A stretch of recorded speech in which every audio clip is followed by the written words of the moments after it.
Gue dibuang, gak bawa dompet, gak bawa uang, gak bawa HP, gak bawa jam tangan, hanya bermodalkan KTP, dan gue harus balik lagi ke titik awal dengan membawa uang minimal 123.000, dan elu pasti nggak percaya ini.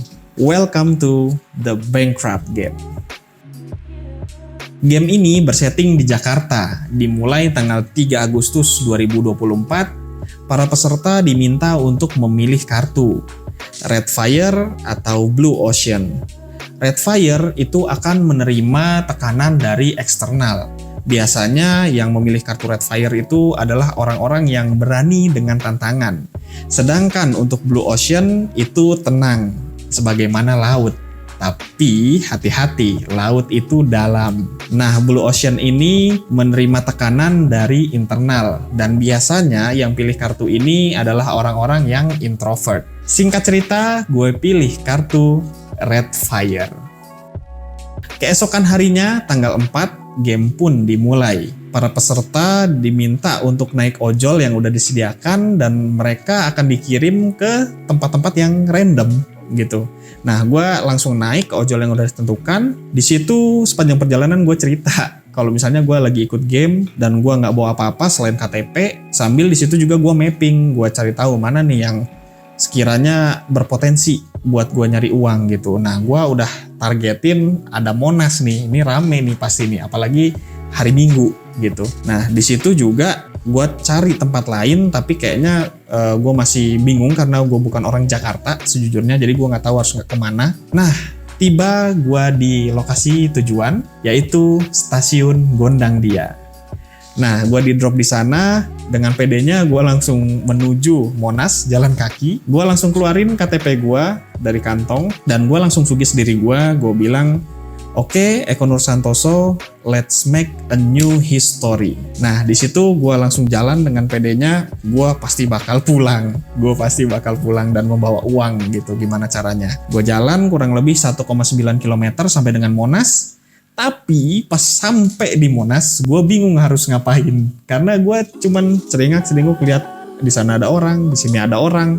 Tapi apa nih yang bisa jadi uang gitu? Apa gue jadi tukang pijit gitu kan? Tapi kayaknya nggak mungkin gitu. Apalagi waktu itu tuh tukang jualan memang udah ditertibkan gitu. Jadi nggak ada tuh tukang jualan yang berkeliaran di kawasan Monas. Cuman ada di luar pagar Monas doang tuh. Nah, di situ gue cuman wasting time, muter-muter sana sini di dalam Monas, kayak ngerasa aduh nggak ada potensi buat dapat uang nih di sini gitu.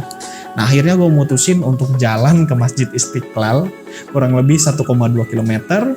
Nah, di sana gue mutusin untuk sholat duha dulu. Sekaligus gue coba nyari tahu apakah ada potensi lain untuk gue cari uang di sana. Gue celingak-celinguk, apa gue jadi tukang pijit lagi? Kayak di kepala gue tuh kayak taunya pijit aja gitu yang paling mudah ya. Tapi akhirnya gue urungkan niat lagi. Gue ngerasa nggak ada potensi. Nah, kebetulan pada saat itu tuh lagi ada acara gebiar dakwah yang diisi oleh Buya Yahya.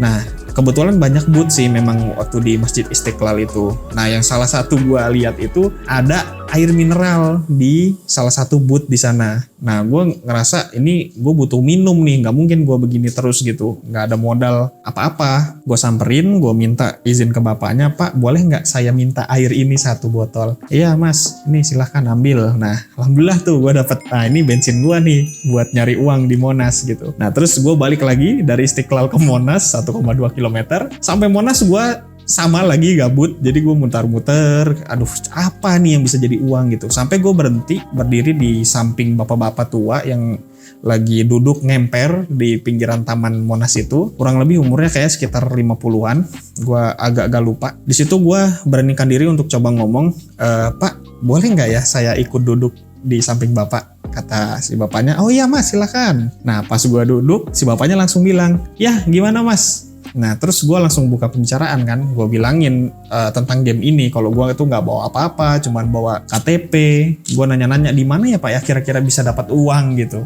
Nah, gue sempat kepikiran kayak apa gue harus ke pasar misalnya jadi tukang kuli panggul, atau mungkin gue harus kan deket tuh sama stasiun Gambir. Apa gue ke stasiun Gambir jadi semacam porter gitu, bantu-bantu bawa barang. Cuman pas gue pikir-pikir lagi, ke pasar itu jauh. Terus di stasiun juga pas gue ngobrol sama si bapak itu bilangnya sekarang kan udah tertib. Jadi apa-apa tuh petugas itu udah pada pakai seragam semua. Nah gue ngerasa kayak aduh ini kayaknya nggak mungkin lagi gitu. Jadi gue tuh kebanyakan mikir kayaknya nggak ada peluang gitu. Sampai gue temenin ngobrol, rupanya si bapak ini nggak sendirian gitu. Dia ke Monas bareng sama anak dan cucunya. Dia cuma duduk di situ nunggu karena memang nggak kuat untuk jalan keliling-keliling. Nah gue temenin sampai akhirnya anaknya datang. Nah kebetulan juga di situ gue sempat cerita kalau misalnya gue tuh sebenarnya seneng fotografi gitu. Emang gue seneng ngambil-ngambil foto. Pas gue pamitan sama bapaknya bilang, tunggu dulu mas, ini kayaknya bisa jadi anak saya mau minta difotoin gitu. Nah kata gue, oh ya udah oke pak. Nah gue pikir nih kayaknya potensi nih. Nah sampai anaknya datang, gue coba perkenalkan diri lagi ke anaknya perempuan ya, si mbak-mbak gitu. Gue kenalin diri, mbak, saya Eko Nur Santoso, saya lagi ikut game nih mbak. Saya nggak bawa apa-apa kecuali KTP. Nah di situ gue nawarin jasa untuk foto. Nah dengan menggunakan HP-nya dia nanya-nanya sih seputar acara apa emang. Gue coba kasih tahu acara A gitu. Tapi gue nggak nge-spill identitas gue di Instagram gue tuh ini loh gitu. Jadi gue cuman bermodal KTP doang sejujurnya. Nah di situ singkat cerita si mbaknya percaya. Walaupun tadinya gue bilang, mbak nih pegang KTP saya, takutnya dikiranya saya orang jahat gitu. Cuman kata si mbaknya, udah mas nggak usah, kantongin aja. Lagian kalau misalnya mas emang maling kan, ini kan terbuka lebar gitu. Langsung aja saya teriakin maling kayak gitu. Ya emang ada benernya juga gitu. Nah akhirnya gue ambil HP-nya, gue jadi fotografer profesional. Gue foto-foto cekret bersama keluarga kan, mereka sama anaknya, terus si bapaknya juga yang tadi ngobrol ikut foto juga. Nah gue kasih, mbak ini kalau misalnya fotonya kurang memuaskan kita bisa ambil foto lagi. Nah di situ alhamdulillahnya langsung puas tuh, oh bagus ya fotonya. Nah akhirnya gue di situ udah selesai, gue salaman dengan suaminya. Lu tahu nggak, gue dikasih 50.000 rupiah loh. 50.000 rupiah. Itu kayak wah gitu, wow banget gitu. Uang pertama gue 50.000 coy. Gue pokoknya udah bersyukur banget lah dapat uang 50.000 itu. Gue doain kayak murah rezeki, sehat selalu, panjang umur, dimudahkan urusannya segala macem lah. Gue doain untuk mereka ya. Nah terus gue jalan menjauh. Nah pas udah jauh, gue ngerasa kayak ada yang manggil di belakang dari kejauhan, ditepok-tepokin gitu. Pas gue nengok, bener aja, rupanya gue dipanggil lagi sama si abang yang tadi gitu. Gue lari, gue samperin, gue tanya, ya ada apa bang? Nah di situ gue dikasih lagi coba 20.000 gue dikasih uang. Jadi gue udah pegang 70.000. Itu kayak seneng banget gitu, kayak ini usaha pertama gue udah ngasilin 70.000 gitu. Udah separohnya lebih lah ya. Udah separohnya lebih. Nah gue berterima kasih lagi, doain lagi, bla bla bla, terus gue pergi. Nah setelah gue dapet 70.000 itu, gue nggak nemu lagi pelanggan. Gue bingung, aduh kemana lagi nih gue bisa foto gitu. Masa gue harus mencari bapak-bapak yang serupa gitu lagi. Duduk gue ajak ngobrol. Tadinya gue kepikiran kayak gitu. Sampai akhirnya waktu mendekati zuhur. Nah di situ gue mutusin buat ke Istiqlal lagi. Kurang lebih ya bolak-balik 2,4 kilo ya bolak-balik. Tapi di situ memang udah nggak ada lagi tuh air minum gratis gitu. Jadi gue kayak masih ngandelin air yang tinggal sedikit lah, mungkin sekitar sepertiganya lah. Gue pakai itu buat gue anggap kayak bensinnya gitu buat nyari uang. Nah dari Istiqlal setelah sholat duhur, gue balik lagi ke Monas. Nah di Monas gue nyari-nyari lagi peluang di mana sampai akhirnya gue ketemu ngelihat ada pasangan muda yang gue liatnya tuh kayak kesulitan banget gitu.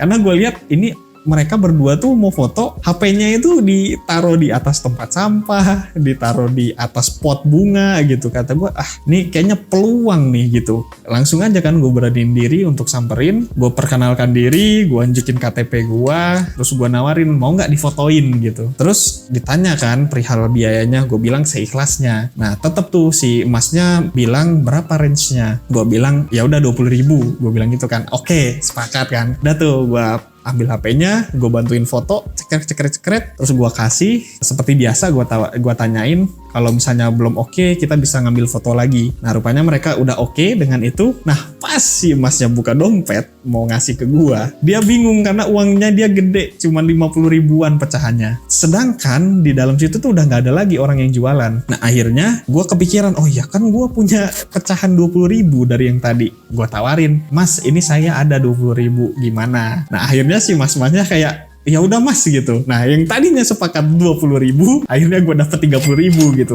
Gue nerima pecahan 50, gue balikin 20.000, 100.000 langsung ada di kantong gue. Nah kurang 23.000 lagi. Nah di situ gue mondar-mandir, gue banyak ngeberaniin diri untuk nyamperin banyak orang. Ya meskipun banyak penolakan, jadi ada yang bilang buru-buru lah, ada yang bilang oh enggak mas, makasih. Ada yang padahal kesulitan gitu. Gue lihat sendirian, coba foto pakai timer sendirian lompat-lompat. Tapi pas gue tawarin nggak mau gitu. Mungkin ketakutan juga ngeliat gue yang ya secara gue kan stranger gitu, orang asing. Di situ gue nemuin ada satu keluarga kecil ya, keluarga muda, ada bapak-bapak, istrinya sama anaknya satu. Di situ gue tawarin, akhirnya mereka mau. Pas mau gue biasa jadi fotografer lagi, cet. Nah di situ gue dikasih uang 20.000. Ini mas buat ngerokok, 120.000 udah di kantong gue. Nah di situ gue ngerasa wah tinggal 3.000 lagi nih. Dari mana nih gue bisa dapet uang segitu gitu? Gue mondar-mandir lagi, tanya sana sini. Gue udah mencoba lah segala macam kemungkinan. Banyak orang lah gue samperin, tapi banyak nolak. Ada momen dimana ada ibu-ibu pengajian. Nah ini gue rasa mereka tuh datang dari Masjid Istiqlal karena lagi ada acara kan. Ibu-ibu pengajian ini lagi foto-foto gitu,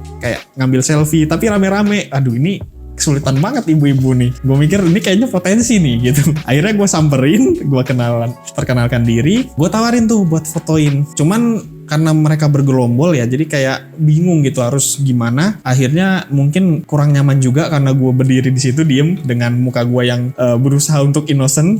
Jadi gue memasang, ya emang bukan memasang sih, memang udah capek gitu. Gue keliling, panas sampai hitam kulit gue di ini Monas gosong. Di situ karena lama mungkin gue nungguin gitu. Akhirnya ada satu ibu-ibu yang bilang, udah nih, kasihan nih. Nih anak mau pulang gitu kan. Ayo, nah gue liatin tuh si ibu-ibunya kolektif ngumpulin patungan 2.000, 5.000, 2.000 kayak gitu. Gue diemin aja, gue tunggu gitu. Nah sampai akhirnya udah kekumpul, dikasih langsung ke gue. Nih mas, oh ya bu, oke. Sekarang foto ya. Udah, gak usah katanya. Jangan bu, saya kan bukan ngemis, gue bilang. Saya mau ini saya nawarin jasa bu. Udah gak apa-apa, ikhlas. Udah sana pulang katanya. Aduh. Pokoknya lucu banget lah di situ tuh, kayak lucu banget, kayak ya karena emak-emak kan ya, kayak karena ibu-ibu, jadi gue inget sosok ibu gitu. Oh iya, kayak ngerasa ini nih kalau anaknya hilang kayak gini gitu. Nah terus udah tuh gue bilang makasih, gue doain mereka amin-amin rame-rame sampai akhirnya gue pergi. Nah gue lihat tuh pecahan 2.000, 5.000 gue kumpulin. Nah pas gue kumpulin itu kurang lebih kayaknya 34 atau 38.000 gitu. Nah berarti kan gue udah dapat lebih itu, sekitaran 158 ribuan lah. Dari situ gue kayak mutusin, ini kayaknya gue udah kesorean deh. Karena memang gue beberapa kali nyamperin orang buat nanya jam, bahkan sampai kayak gue dicurigain gitu. Pas gue nanya, dia ngeliat dari atas sampai bawah, mungkin dikiranya takut maling gitu. Pas gue nanya jam, ngeluarin HP terus gue comot gitu HP-nya. Nah gue dikasih tahu jam 2 katanya kan, tapi mukanya asem bapak-bapak tuh. Tepatnya jam 2 berapa ya pak gitu kan. Nah kalau nggak salah tuh itu udah hampir setengah 3, sampai akhirnya gue mutusin, aduh udah kesorean nih, gue harus balik lagi ke titik awal kan. Nah gue mutusin untuk ke security, minta untuk dipesenin ojol. Pas sampai di sana sambil nunggu ojol gue cerita tuh kalau misalnya gue tuh nyari uang di sini gitu, sampai ketemu sekian tanpa modal apapun gitu. Gue cuma modal KTP. Awalnya untung masnya nggak ditangkap gitu. Emang gimana ininya? Nah gue jelasin kan kalau misalnya gue foto tuh nggak modal apa-apa gitu. Gue nggak bawa HP, nggak bawa kamera.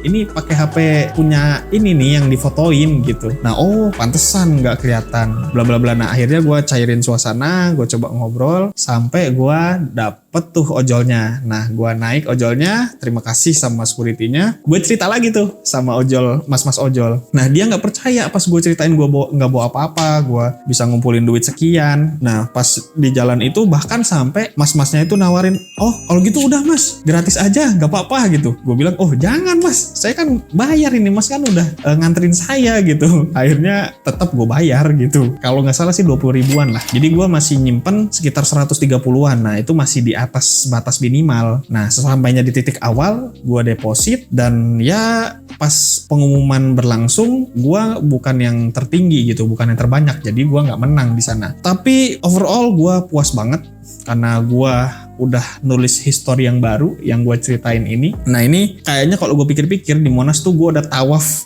berapa kali gitu ya, mungkin bisa 3 kilometeran lah itu gue mondar mandir, bahkan mungkin lebih ya. Itu udah berapa kilometer aja itu totalnya, ntar gue tulis di sini berapa kilometer.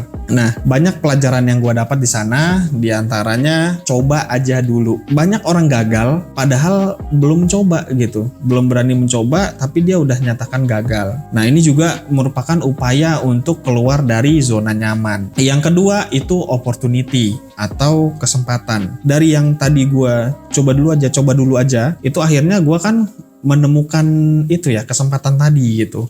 Walaupun memang ada aja gitu yang nolak, tapi nggak menutup kemungkinan gue bisa berhasil gitu. Jadi manfaatkan kesempatan yang ada gitu. Nah, terus yang ketiga itu nothing impossible. Jadi memang nggak ada yang nggak mungkin gitu. Oh, rupanya gue bisa gitu. Cuman modal KTP, gue nggak kebayang gitu di kota orang. Gue bukan orang Jakarta, tapi gue bisa balik lagi ke titik awal dengan membawa uang. Lalu yang terakhir, bersyukur. Di situ gue seneng banget karena gue dapat pengalaman yang menurut gue udah melekat banget di kepala gue. Gue ngerasa di mana gue dapat uang pertama gue itu bersyukur banget. Gue ngeliat diri gue ngerasa posisinya di bawah gitu, tapi dengan kemauan gue yang tinggi akhirnya gue bisa pelan-pelan ngumpulin uang itu gitu. Jadi kayaknya nggak mungkin gue nggak bisa survive gitu. Jadi terima kasih untuk orang-orang yang udah terlibat di history gue, yang memang jujur ini nggak ada buktinya loh. Gue kayak ngomong kayak gini kayak ngarang cerita sebetulnya, tapi ini real, nyata gue alamin. Mungkin orang-orang yang tadi udah gue sebutin, kalau misalnya lihat video ini, entah video ini bisa nyebar atau enggak, ya intinya gue berterima kasih banget. Semoga dimudahkan rezeki dan segala urusannya, dan mudah-mudahan memang bisa nih video ini muncul di page kalian. Akhir kata, jangan lupa bersyukur.